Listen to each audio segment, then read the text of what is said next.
got quite a scare after a sister of the iconic Dolly Parton asked fans to pray for the legend. But she since cleared the air about what's really going on with Dolly. On September 17th, the 79-year-old was set to appear at her Tennessee amusement park, Dollywood, but couldn't make it. In a video shown to guests, Dolly revealed that her doctors had advised her not to travel because of a kidney stone. On September 29th, Dolly told fans she'd been struggling with some health problems, though she didn't share details. Along with the announcement came the postponement of her Las Vegas residency. She wrote, "I am not going to be able to rehearse and put together the show that I want you to see me perform, and I want to be at my best for you." The singer was also forced to miss events celebrating her career milestones. She was set to receive the Jean Hersholt Humanitarian Award for her long list of charitable endeavors, but shared in late September that she'd be unable to attend the ceremony because of her ongoing health struggles. Then, on October 7th, Dolly's sister Frida asked her followers to pray for her on Facebook, which had fans fearing the worst. But Frida clarified the next day, "I didn't mean to scare anyone or make it sound so serious when asking for prayers for Dolly. She's been a little under the weather and I simply asked for prayers because I believe so strongly in the power of prayer." And Dolly's rep further clarified, "It's just the kidney stones and the procedure she needs to resolve those." It looks like her sister posted and it got quite a bit blown out of proportion, weirdly. The Jolene singer's medical issues added to a year already marked by heartbreak. In March, Parton lost her husband of nearly 60 years. Carl Thomas Dean passed away on March 3rd at the age of 82. The two met on Dolly's first day in Nashville outside a laundromat. She was 18, he was 21. They eloped 2 years later and stayed together for just shy of 59 years. We've always had a good time. He's crazy and I'm crazy. We laugh a lot, and I think that's been one of the healthiest, the most precious part of our relationship. Through a year of strife, grief, and illness, Dolly has remained her ever-hopeful, irresistibly witty self. In the same post that announced her break from the Las Vegas residency, she joked, "It must be time for my 100,000-mile checkup, although it's not the usual trip to see my plastic surgeons." For so long, the country legend has greeted the world with a smile and joke, often poking fun at herself. She's always found a way to make even the hardest battles seem easy. She ended her Instagram post on a hopeful note for fans, writing, "And don't worry about me quitting the business because God hasn't said anything about stopping yet." Her quick wit, cheerful demeanor, and charm, especially at times like these, make it easy to forget that Dolly has faced tragedy before. There's something undeniably glam about Dolly Parton. What with the big hair, the stunning makeup, and all those fancy outfits? With that in mind, you'd be forgiven for assuming she's never really had any money problems. But that couldn't be further from the truth. In fact, Parton grew up in poverty, alongside 11 other siblings at their small home in the Smoky Mountains. In a 1978 interview with Larry Grobel, Parton revealed that her family was so poor, she and her siblings even struggled to stay clean. How often did you bathe in the winter? Was it like once a week or every 2 weeks? Or? Well, we bathed once a week whether we needed it or not. As the saying goes. However, in an essay published by Guideposts, Parton explained that although her life growing up was far from charmed, her family nonetheless made it work. She wrote, "Finding a way to put everything to good use, that was a way of life in the Smokies. It wasn't just about taking care of what we've been given.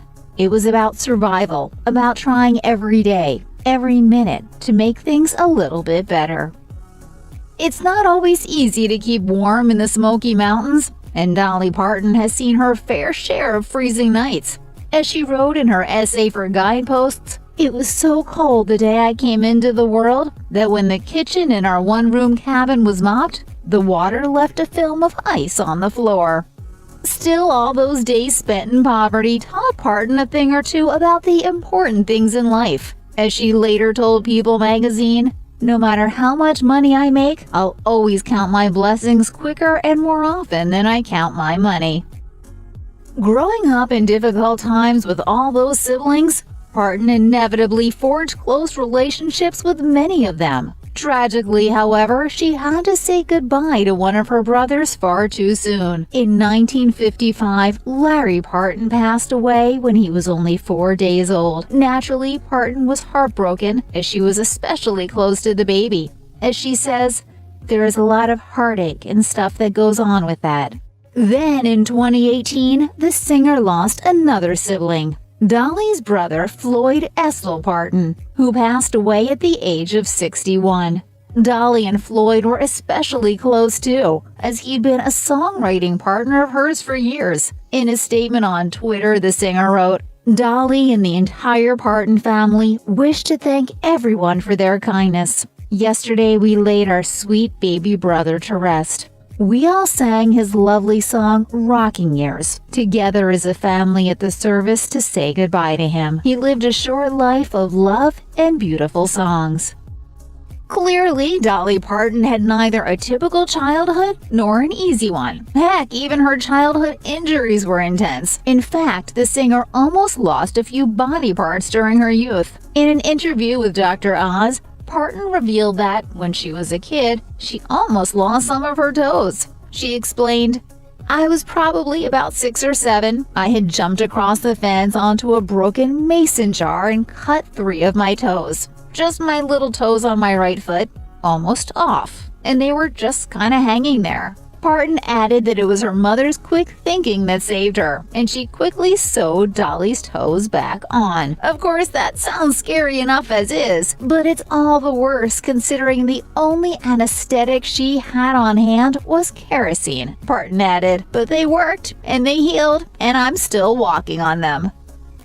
Dolly Parton didn't grow up with a lot of money, but she still had a few prized possessions as a child. Specifically, there was a certain gift she was given when she was younger that meant the world to her. In an interview with Your Tango, Parton explained that one of her uncles had a Martin brand guitar that she was obsessed with, and that he eventually gave her. She said, "That was my treasure. When I left it home when I was 18 years old, I put it in the loft because it was beat up, and when I got money, when I got rich and famous, I was going to have it fixed up." Sadly, Parton never got the chance to do that, as the loft ended up burning down, taking most of the guitar with it.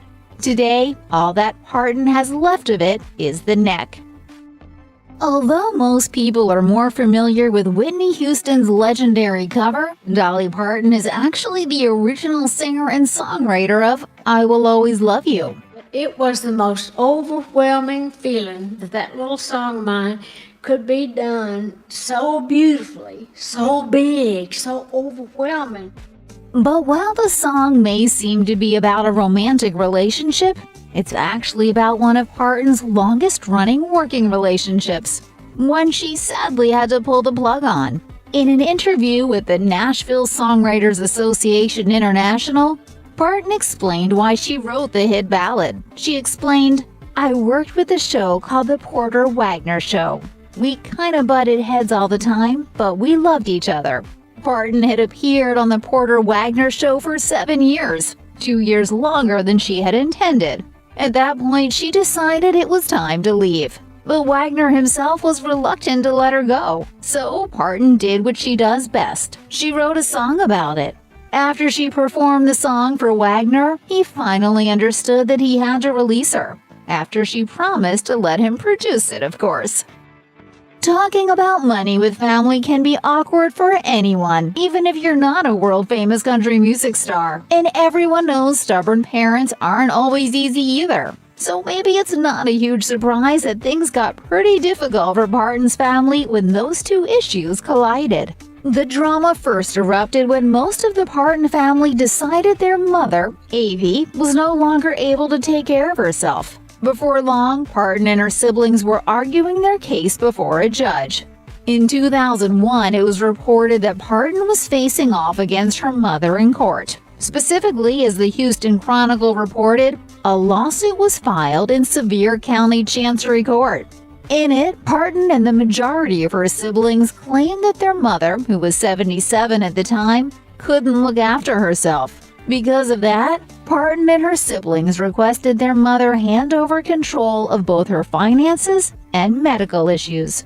Tragically, the case was still unsettled by the time of Avi's passing, and it's unclear if the family ever got any closure on the issue.